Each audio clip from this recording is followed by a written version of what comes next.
You are on Testify at Hope TV, where you look and live, and it's such a great joy to have you join us. So we have the Njugunas with us, and I'm laughing because they're so funny.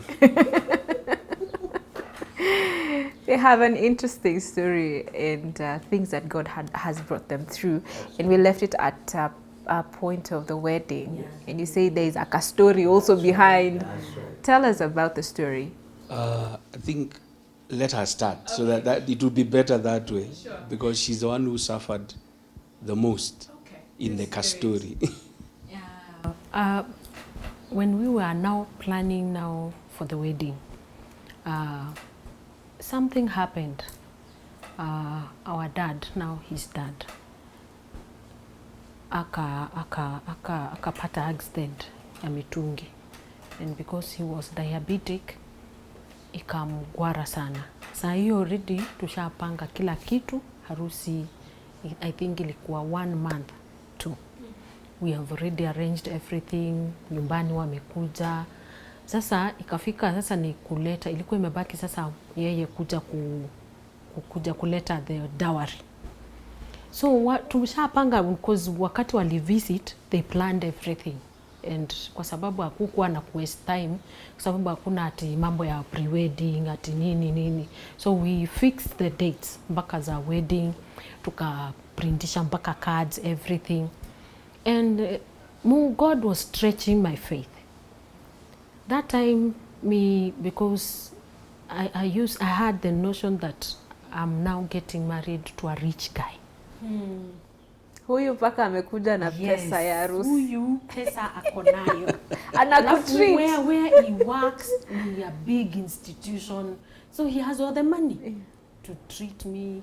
Sasa unaona hata wedding yeye hataki mambo ya pre-wedding, so mimi naolewa na mtu rich sonko. Yeah. Yani mimi sitatabika tena. So in that process our dad got sick, akaenda hospitali, ikakuwa sasa ni kuadmitiwa. And during that admission time, it was I think 2 weeks to the dowry now. Ikakuwa sasa mzee amezidiwa sana. Mama na yeye ndo huyu hapa. Mama na yeye wale watu wa Sengani wakakuja wakamfeed na stories mpaka wakamwambia nilikuwa nishaolewa. Unakumbuka ile story sasa ya ule jamaa? Nilikuwa nishaolewa, hata kuna certificate iko na pastor deliverance. Sasa na yeye mom akaambia my husband, sasa huyo we unaoa mwanamke ambaye ameolewa. Sasa nikipita sokoni na marriage certificate iko na pastor. Mpaka sasa ikafika pahali dad had to tell her, enda uniletee hiyo marriage certificate. Kama iko na pastor, mimi sitawahi, I will not marry her. Then the second thing akaanza kusema, now we are getting married and our dad is sick. So nikamwambia, why don't we go to the hospital to listen dad? What is this? Is his plan? Ama ni nini yeye anaona? What does he feel? What does he feel? Whatever he will tell us, akituambia tusimamishe, tutasimamisha. Akituambia tusiendelea, tutaendelea. Already tulikuwa tushaprintisha cards. So this time anapaswa kuja kuleta dowry. Saa hiyo kumbe yeye hata hana pesa. La. Rich man. Hana dururu. Right. Hana dururu hata kwa mfuko. Zile pesa zote anatarajia ni hizo sasa za siku ya wedding. Ndio sasa ameapply hiyo loan, ndio sasa iapproviwe, ndio sasa apate hiyo pesa. Lakini sasa za kuja kulipa dowry hakuna. There was nothing. There was 0 shillings. Saa hiyo ninaona pesa iko. And he's so quiet, he doesn't want to share with me. But mimi nilikuwa na faith. Mimi lazima niolewe. Come rain, come sunshine. Lazima niolewe. So we went and talked to dad. Wakati tuliongea na mzee mama alikuwa. Mzee akatupea go ahead. Akaambia mom, if I stay here for 2 years being sick, will they never get married? So he talked logic na akatupea mpaka blessing. akatuambia kwa harusi nitakuja. In whichever way I will come. Hata kama nitatuma mtu, even if I will not make it. Naye mam anaanza kupinga. You will not get married, hata hiyo nini rurasho sitakuja nini. Sasa kuja uone siku ya rurasho. Watu wetu wote wamekuja wanangojea sasa. Jamaa alete vitu. Jamaa alete mali. Alete mali. Kuja sasa kuleta mali. Wapi? Hiyo Friday ananipigia ananiambia unajua naona ni kama tutamake. Nikamwambia sasa kina dad mzee wote everybody is here. Sasa hii itakuwa nikamwambia vile huko kuja. Hata kama utakuja tu umesimama tu hivyo come utapewa bibi. And he came. Just before my coming, ndio he flow. All this time we are planning hiyo mambo ya rurashio ya. Mzee was unwell in hospital. That's my dad. To a point where even the doctors were recommending an amputation ya miguu because alikuwa na vidonda. And you know diabetic patients with wounds, open wounds, waga haziponi. And now mom was solely thinking about dad's condition in the hospital. Yeye haoni harusi, haoni Sam anataka kuoa, haoni kijana wake anapanga harusi. Yeye alikuwa anashughulikia mzee wake, the husband. So any monies we used to get, tulikuwa tuna make sure. Alafu those times si kama sasa. I mean devolution imesaidia because I'm telling people I know because that time ulikuwa unachemsha maji moto ya kwenda kuosha mgonjwa hospitali, unabeba na mgongo, you carry with your shoulders, take to the hospital so that your patient anaweza oshwa. Wow. You get? So that used to be mom's task every morning. So kwa sababu hiyo uchungu na anaona mzee pia anapitia uchungu, so alitumia that as an excuse ya kupinga the wedding. And a lot of other things. I mean, a point where alikuja kanikalisha chini akaniambia, you know what, ninaenda kukuletea hiyo certificate sahi. Because alikuwa ameambiwa that already alikuwa shaolewa na marriage certificate iko na pastor. Kumbe hii kuolewa na marriage certificate, it was a Bible course they were attending. So certificate hii anaambiwa ati iko na pastor, ilikuwa ya Bible, some training they were doing. Yeah, certificate. So ndio naambiwa iko na. So me I told my mom, you know what? Because I've already made up my mind and we've already made the step. What we will do, ukilete tu hiyo certificate, unionyeshe uiwekelee kwa meza na uniambie ndio hii na nisome majina yake. Hiyo story ya wedding tuna hata sitauliza kitu ingine. Sasa kupata hiyo certificate ilikuwa ngumu because haiko. So fast forward tukakuja sasa rurashio. Mimi sasa hizo niko na confidence tunaenda rurashio. Thursday. Kampigia yeye alikuwa shaenda home kutayarisha nini so that mimi niende Friday, and mzee had already given me wazee. Mzee na I was to go with my pastor na vijana wawili my age mates So tunaenda sasa ndio ni jipresent na nitoe mahari. The ile wanaitaga minimum inaitaga nini? Hiyo the minimum, the bare minimum ile lazima. Hiyo usipotoa ukambani bibi hawezi kuwa bibi yako. So me I'm seated. Yeye ameenda, naomba tu bado na organize. Lakini sasa sijui kule pesa itatoka. This time I'm working for Daystar University. And let me tell you, God does mysterious things. Na mimi wakati nilianza, when I started working for Daystar University, I did not see myself as a staff. I saw myself as a servant leader. So I used to interact with the students. I used to do praise and worship in the chapel. I used to do outreaches. We used to go out for, mpaka the students were not seeing me as a staff member. We were handling each other like tuko rika moja, we are the same age. But let me tell you, that helped me a lot.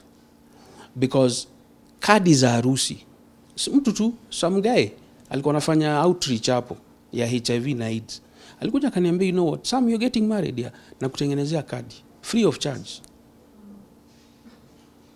So come Thursday, I'm supposed to go for Orashio on Saturday. Sina ndururu. A foreign student comes and tells me, my sponsor has overpaid my fee. So I've withdrawn part of that money, but I don't want to keep it with me, because if I keep it with me, nitaharibu. So nimeangalia, and I've just seen you are the only person I can trust. Nataka nikupatie na utanirudishia when I'm going home a year from now. Wow. So I'm like, God.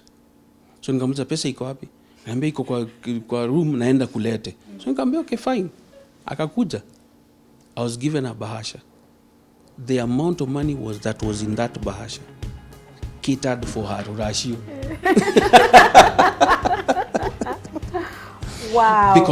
Because it came at the time when I needed money and I did not have. So in fact, when she was calling me to find out, nilimwambia sina do. So sasa do nilikuwa naletewa Friday asubuhi. Na sikuwa sure because unajua they can change their mind. Yeah. Si pesa ni zake. Sure. So we sat. Asubuhi the guy comes. Kaambia ile pesa nilikuwa nakwambia ndio hii. Shika. Don't worry. Hata ukitaka tumia. Lakini nitaitaka after 1 year. So nikanyamaza nikasema wow, God. So nikampigia nikamwambia guess what? Tunakuja. So hata zile vitu zilikuwa zinatakikana tulikuwa tunazinunua. Mbuzi hizo mbuzi tulikuwa tunazinunua Saturday asubuhi. Sababu lazima upeleke si ile ati the equivalent, lazima upeleke live goats. Ndio wazee waone, wakubali sasa waseme tumekupatia msichana. So that's how miraculously we ended up doing the ratio. Yeah. And did mom finally consent to, yeah, to the wedding? Mom had no issue. Mama alisema sawa, because mzee amesema it's okay, tuendelee. And what happened was during the wedding day, we made arrangements. The hospital made arrangements. We were given a nurse and we were given an ambulance and a wheelchair, so that at least he was able to be mobile. Akuje atolewe, aingizwe kanisani, akuje afanye the necessary ceremonies, and then from there arudishwe hospital. And in case of anything, there was a standby nurse. In case of a complication, kulikuwa na standby nurse. And believe you me, it may be a surprise. After we did the wedding, we didn't even last more than 3 months. He was out of hospital. Fully healed, no amputation, no nothing. The condition was stable, everything was there, and life now began. So now we are a married couple. That's where now life began. That is now where we start now. The rubber now meets the road. Yes. Si uniambie basi. Tumewana, hakuna do, because unajua hiyo pesa ya harusi ni ile nilikuwa nimesave.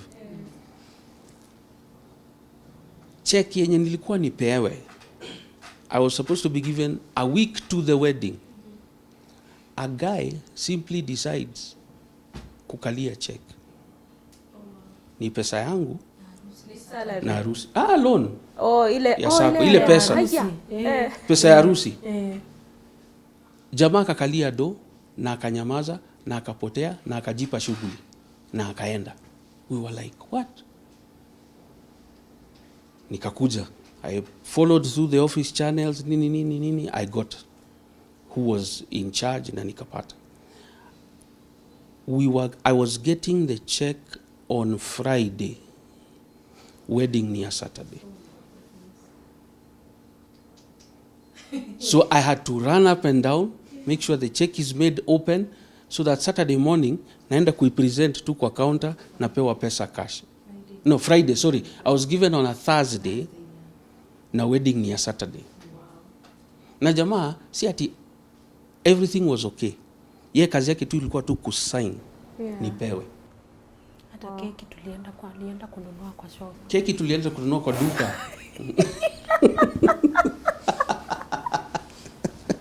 Nguo ya harusi uzuri nilikuwa nimepewa na mtu.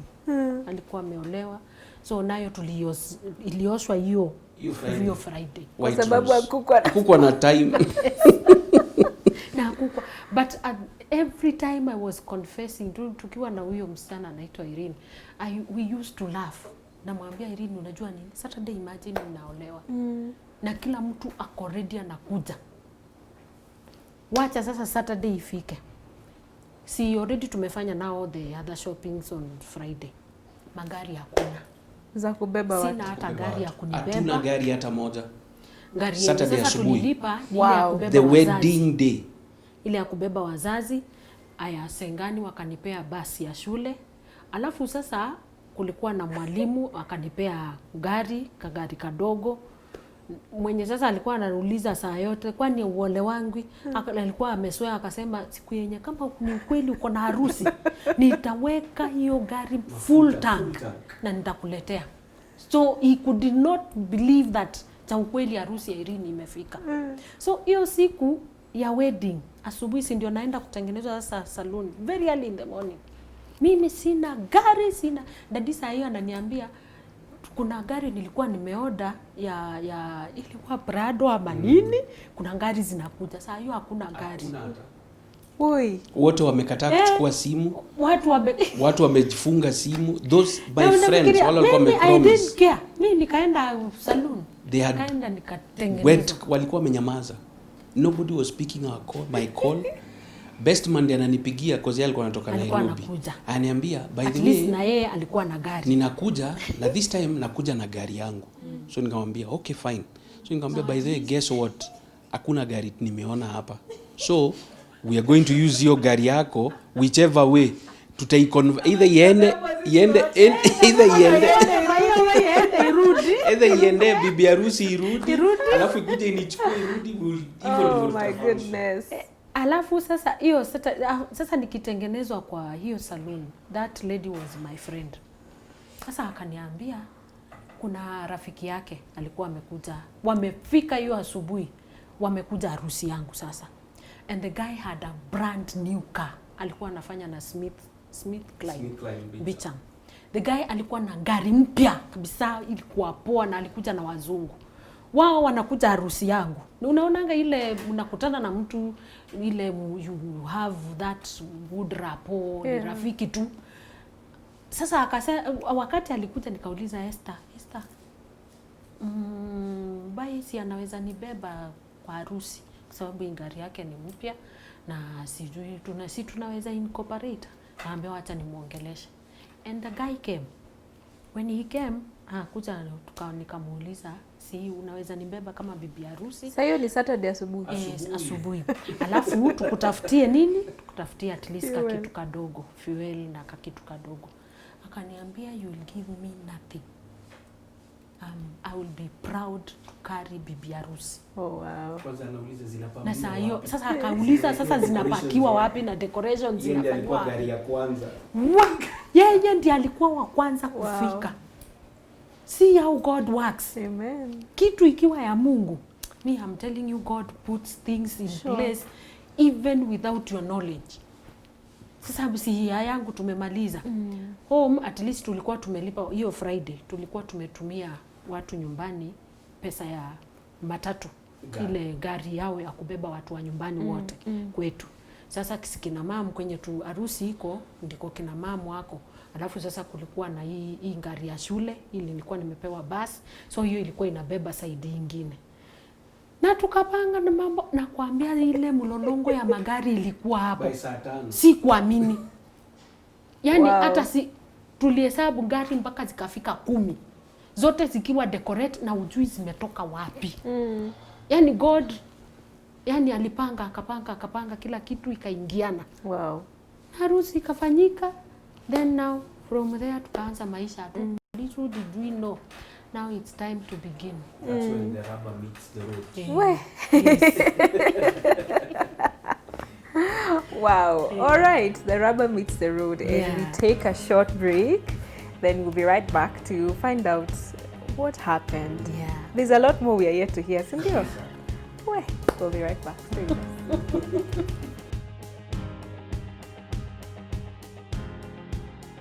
Welcome back, and if you just joined us, karibu sana. You are at Hope TV, where you look and live. This is Testify. Na tuna testify. Kabisa. Mungu ni mwema. Kabisa.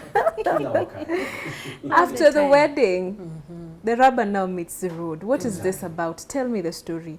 You know, I will surprise you because when you talk about weddings and marriages, people know that immediately after your wedding, you go for honeymoon. Yes. Hiyo tuliona kwa view sasa.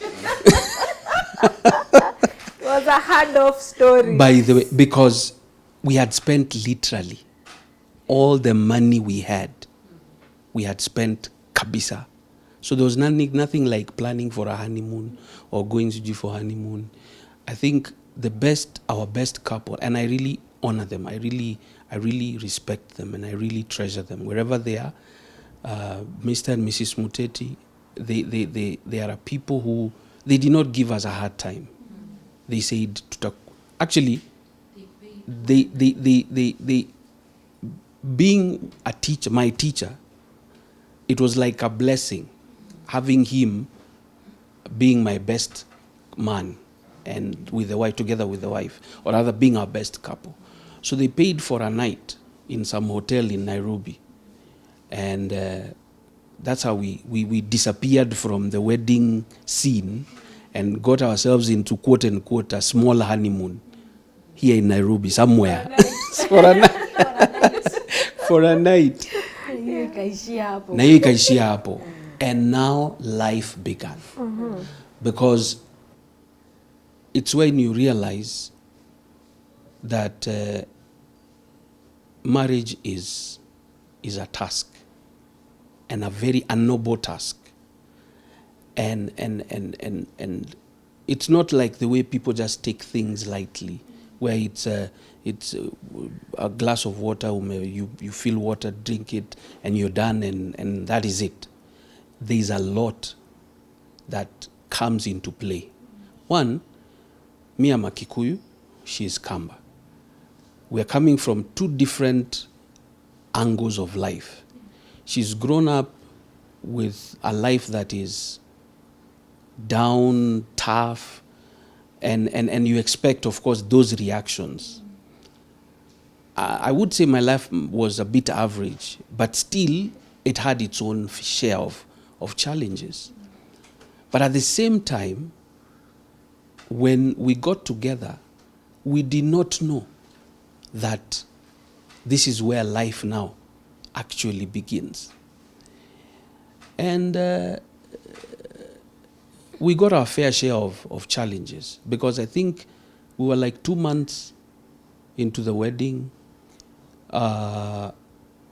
We are now still taking care of Mzee. He's still in hospital, and he's getting better and better. So we are kind of like foreseeing a possible discharge.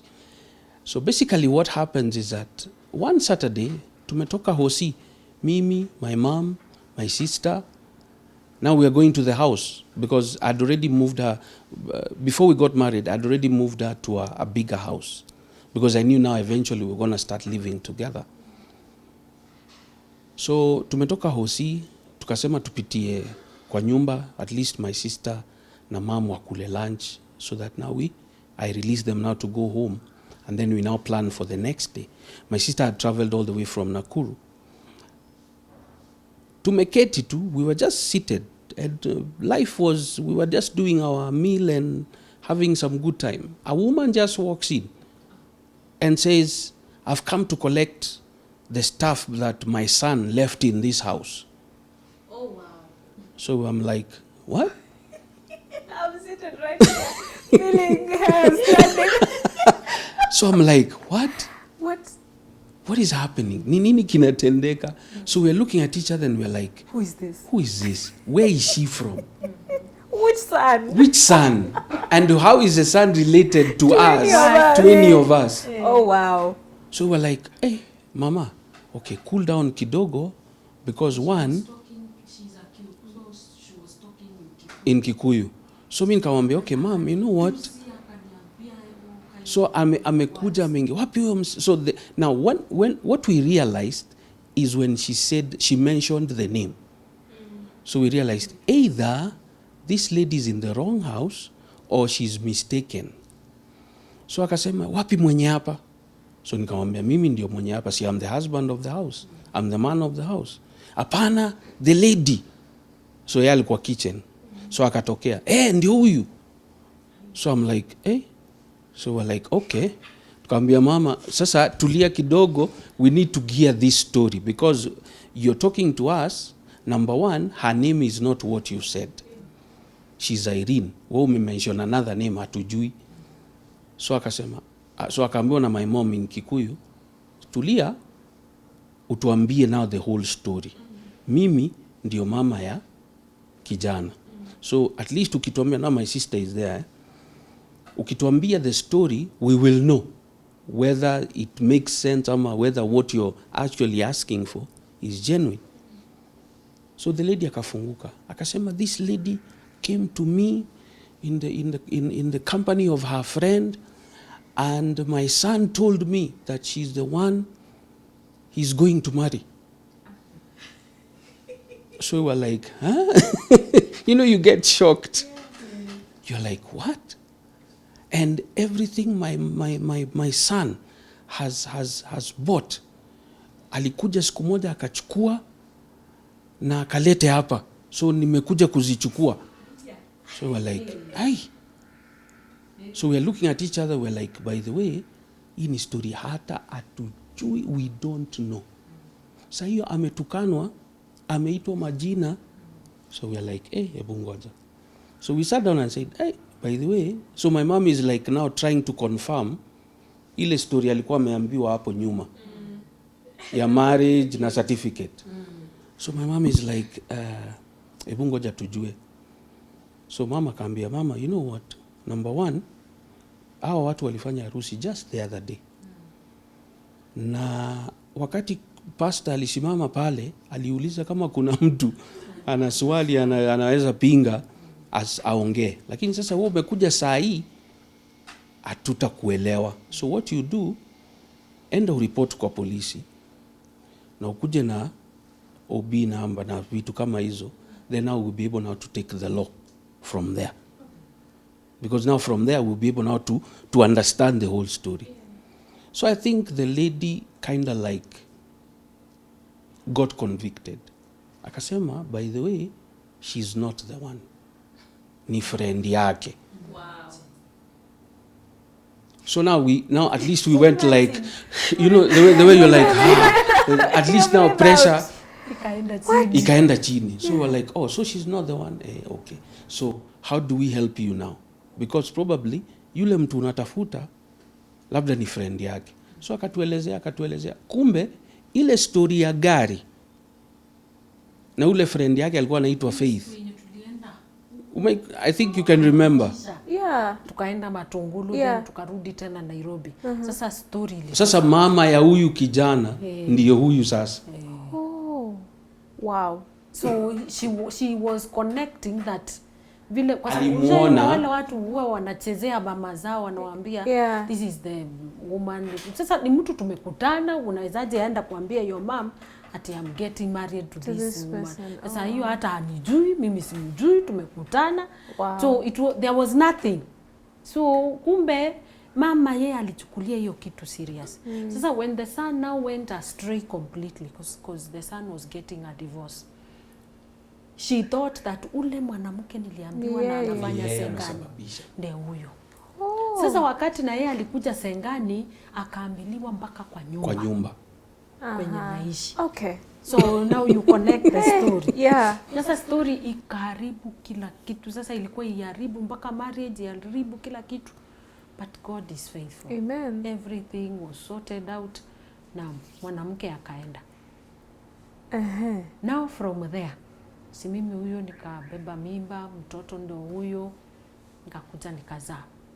After giving birth now to my son, I was still working at Sengani.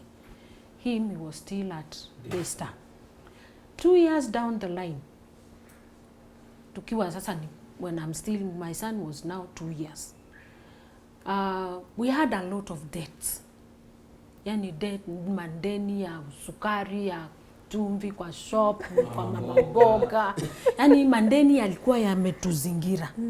And what we used to work for ni kama ilikuwa mandeni. Kwa sababu ulikuwa akipata pesa, tunaanza kuhesabu.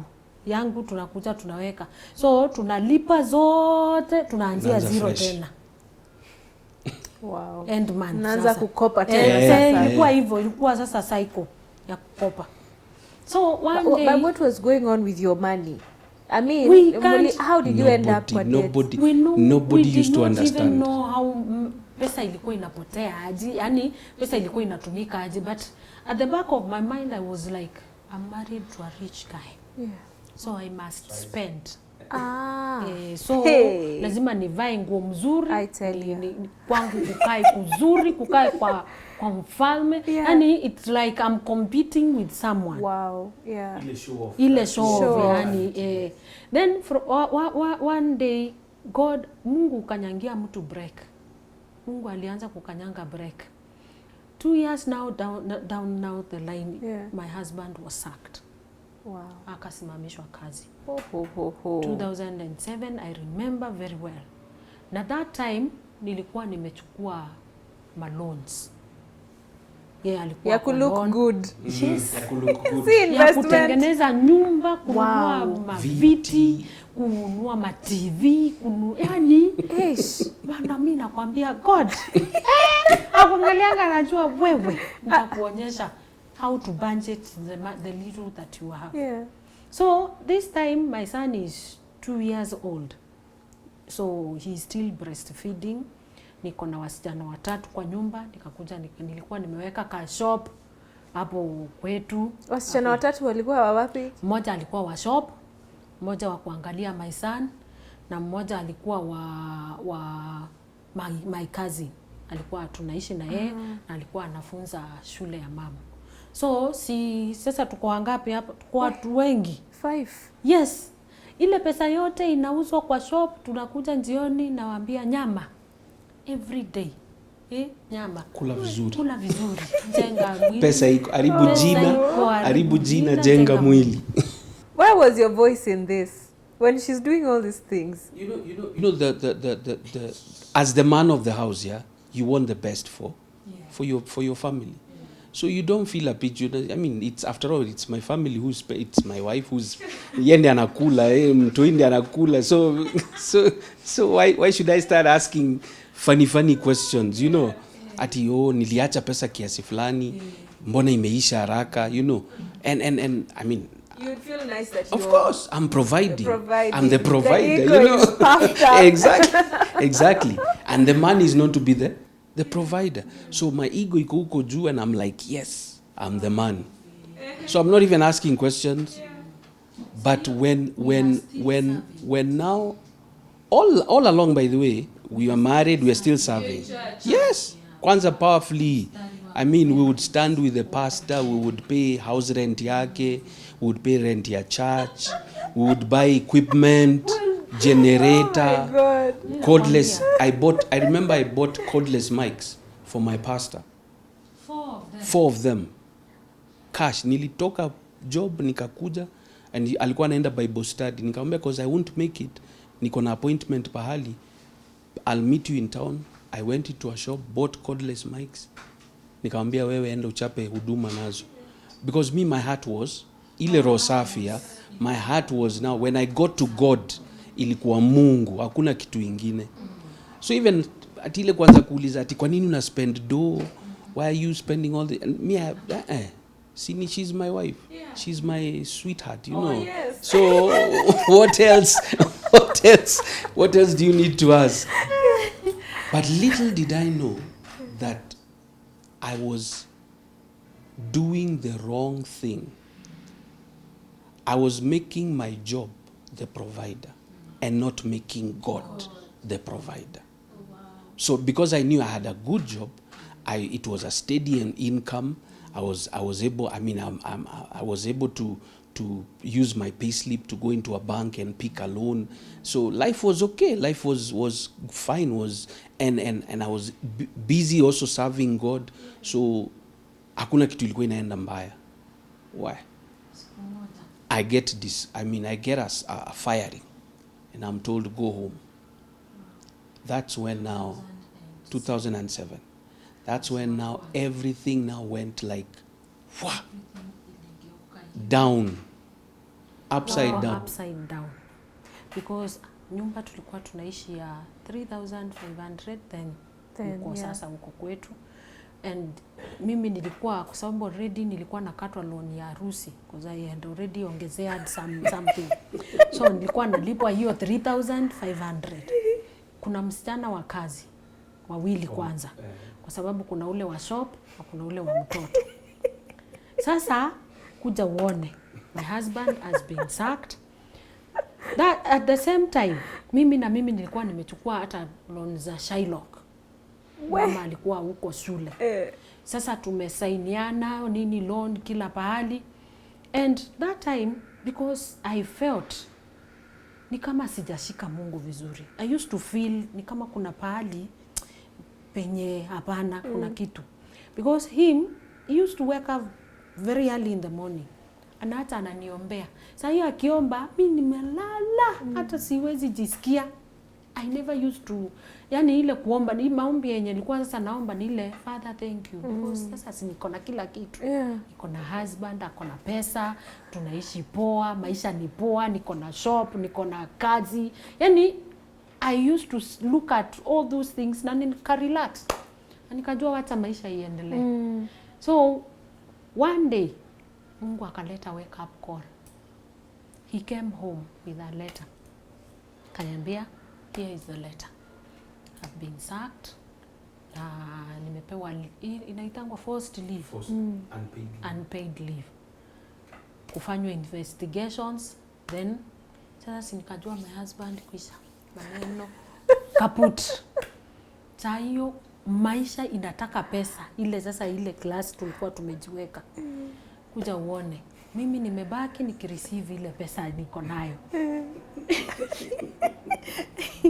Sasa hiyo pesa iwezi nunua chakula, ilipe nyumba, ilipe mfanyakazi. Alafu hao watu wakubwa wangu ni kama walijua amefutwa. So he began frustrating me. Sasa ile kunifollow by force. Mpaka ananituma huku town, akinituma ananifuata. Mpaka akinifuata napigia ndadi simu namwambia kwa sababu naenda dini nimwambia wewe usionyeshe watu kama umefutwa. Utakuwa unaamka asubuhi unaenda town. Unaenda town. Kufanya nini? Kile utapata huko hiyo uenda tu na ukuje jioni. Vile tu ulikuwa unaenda. And we kept it a secret. Even my own parents did not know. Hawakujua. They did not know. Walikuja kujua wakati sasa things went now into yani ziliharibika kabisa. Ile the dead end yani sasa job nimekuwa frustrated. Sasa unajua maisha wakati iligeuka nao nikajua ya si mimi ninaombanga na Mungu ananisikianga so let me pray now. Ukarudi kwa ule Mungu wako. Haki Mungu. He's a merciful God. Imagine. Nikarudi tena kwa ule Mungu wangu. Na sasa hiyo imagine church tuna serve, tuko mbele, tuko kila kitu. Kumbe there is unaweza serve Mungu and yet you're not you don't know him. You don't have a relationship. You don't have that relationship. He will do what you want, but hakuna ile relationship. And I think this time God wanted now alikuwa nataka sasa tuanzie relationship na yeye. So he made sure that everything imeenda haywire. So at that time nikaanza kuamka usiku. He used to bring me books za kusoma. So nikaanza kusoma. There is a book imeandikwa na Pastor Roche, The Cost of Anointing. Because I knew there is something that I'm supposed to have. And there is somewhere I'm supposed to reach. So hii kitabu ikaanza kunifunza how do I get this anointing. So si mimi nikaanza maombi ya usiku. I used to wake up saa 6 ninaomba hiyo nyumba yote naamsha kila mtu. mpaka saa 9. Tukifika saa 9 tunaachilia, then asubuhi tunaamka tunaenda job. Kila kitu yote ilienda haywire na mambo yakaharibika kabisa. Okay, just hold it right there. Wow. We have been on this story and we are still continuing. Imagine. But for this particular episode today, we leave it at that. Next time when you join us, we will find out hell broke loose. Kila kitu ikaharibika. What exactly happened? For that and more, we also find out, we are yet to find out or to hear that the fact that they're actually pastors, they're ministers. So there's also a bit of that story and so much that they went through that process and through that whole period to, for some time. So we get to find out all that detail in the next episode right here at Hope TV, where you look and live. Please remember to get in touch with us with the number appearing on your screen. And you can also get in touch with us on the social media platforms. We appreciate Sitam Kadolta for this lovely space that they have accorded us. It's a fully furnished house in Sitam Parklands where you can bring your family, your friends, just have some great time. It has a living room, a kitchen, it has bedrooms. It's a lovely and spacious place. My name is Sharon Aitora Wangenye. May your faith in Jesus keep growing.